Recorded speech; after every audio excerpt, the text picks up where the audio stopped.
caso de um pingo, de algum vazamento ou de alguma rachadura num boiler, num reservatório de água.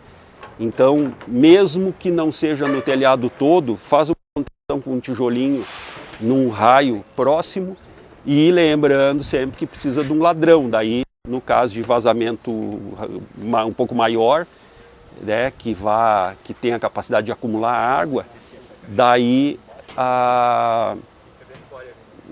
esse vazamento sai, né, sai pelo ladrão. E o ladrão que não seja ligado no esgoto. O ladrão precisa avisar quem está na casa de que houve um vazamento.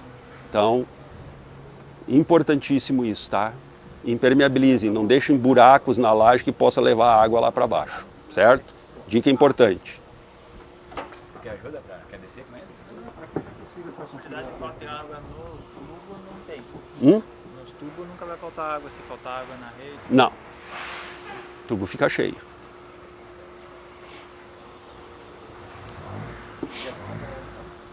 Que aí lá não tem pescador, é nível. Aí abaixou, faltou água, abaixou, não vai mais para consumo também lá em cima. Não vai. Aí fica estocada essa água recirculando aqui. Isso.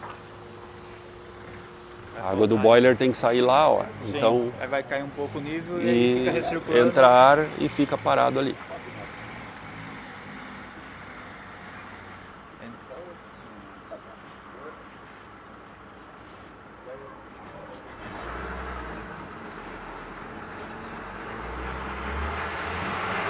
Existe o boiler de nível, né? Que aí tem um pescador lá dentro, aí é diferente. Ele pesca a água, ele sai... Ele é articulado. Ah, tá. O nível vai baixando, ele tem uma boia na ponta e aí o nível vai baixando, ele vai descendo, vai subindo, ele vai... Eu vi o sistema de alta pressão, a alimentação da água não vai para os tubos, é só em cima. Vai para os tubos. A pressão que está lá está aqui. Então esse tipo de coisa, de coletor aqui não serve para alta pressão. Não é para alta pressão, tipo assim, mas para alta pressão, como funciona o sistema? Daí é um tubo, aí é um manifold de alta pressão e ele tem Mas aí o tubo não circula água. Não circula, ele tem uma barra que aquece. Aí a água só circula em cima. O tubo é igual, só que dentro tem uma haste metálica. Sim. E aí essa haste aquece e transfere calor lá em cima. Aí tem um bulbo grande lá que está em contato com a água.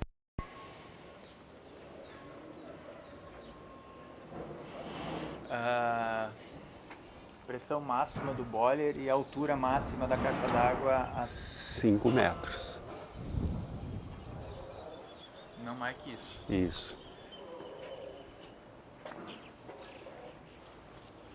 Outro assunto que surgiu aqui. Nós estamos aqui falando de um sistema a baixa pressão, o tempo todo baixa pressão, baixa pressão, baixa pressão. E o quanto é a baixa pressão? Baixa pressão é uma instalação com pressão de água até 5 metros de coluna, ou meio quilograma força por centímetro quadrado. Na prática o reservatório de água fria numa altura máxima em relação ao fundo do boiler de 5 metros, distância vertical de 5 metros. Esse é, por convenção, o sistema de baixa pressão. Então, se a caixa estiver a 6 ou 7 metros, deixa de ser baixa pressão. Começa a gerar risco para o equipamento que foi produzido para suportar 5 metros de coluna d'água. Tá? Esse é o sistema de baixa pressão. 5 metros de coluna d'água, que é a caixa, a parte de cima, o nível da água, numa altura máxima, num desnível máximo de 5 metros em relação ao fundo do boiler. Isso é muito importante. Nível superior da água em relação ao fundo do boiler, no máximo 5 metros.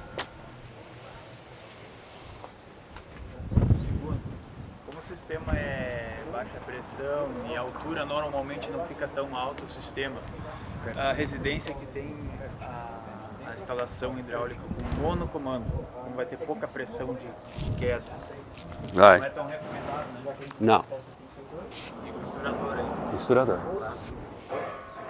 Não, vai ter que ser isso aí. Algumas... Eu estou aí?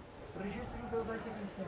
Algumas questões que são levantadas e que surgem muitas vezes depois da instalação hidráulica da casa feita, e aí alguém resolve que quer colocar aquecimento solar.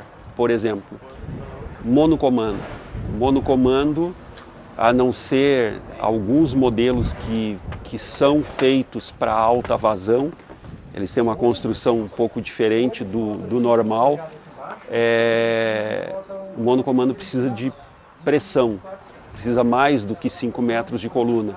Então, o aquecedor solar ele deve ser pensado já no início da obra, ou depois da casa pronta tem que dar uma estudada na viabilidade, porque uma coisa comum hoje, essas torneiras que chamam de torneira gourmet, que tem uma mangueirinha, o cara tira, leva lá até em cima do fogão, às vezes não tem nem função aquilo, né? Mas chamam de torneira gourmet.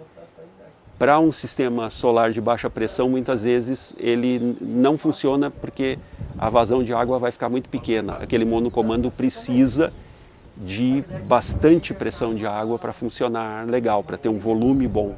Então, são questões que precisam ser vistas antes da instalação, para não ter depois uma solução de aquecimento ecológico, viável, barato, contrastando com um equipamento que não combina com aquecimento solar. Aliás, grandes duchas, chuveiros violentos, coisa com alta pressão, não combinam com aquecimento solar. O cara que usa aquecimento solar tem que ser aquele cara, né? Tem que ser aquela pessoa, aquele consumidor que também pensa um pouquinho em economia de água, não quer economizar só energia, mas para o sistema ser bem equilibrado, não pode ter contraste. Tudo isso por quê? Porque o aquecimento, como eu disse já várias vezes, é rápido, é eficiente, mas não é tão rápido quanto um aquecedor a gás instantâneo de alta potência. A gente precisa respeitar o tempo de reposição. À noite a gente não tem aquecimento solar. Então, aquecimento solar não combina com sistemas gastadores violentos, grandes duchas.